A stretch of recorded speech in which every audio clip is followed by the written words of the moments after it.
National highway 48 પર કરજણ નજીક આજે વહેલી સવારે એક કાળમુખો અકસ્માત સર્જાયો હતો।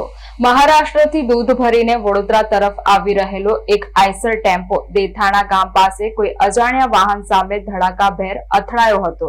આ ભયાનક અકસ્માતમાં આઈસર ટેમ્પાના આગળના કેબિનના ચીરેચીરા ઉડી ગયા હતા અને સંપૂર્ણ કેબિન કચડાઈ ગયું હતું, જેના કારણે ડ્રાઈવરનું ઘટના સ્થળે જ કમકમાટી ભર્યું મોત નીપજ્યું હતું।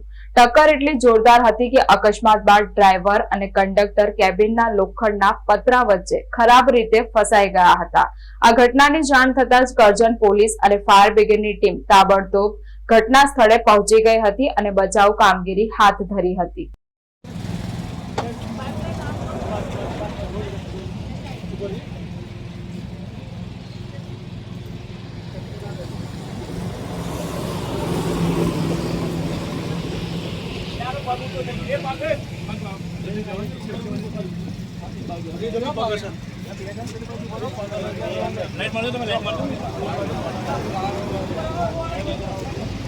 રમણભાઈ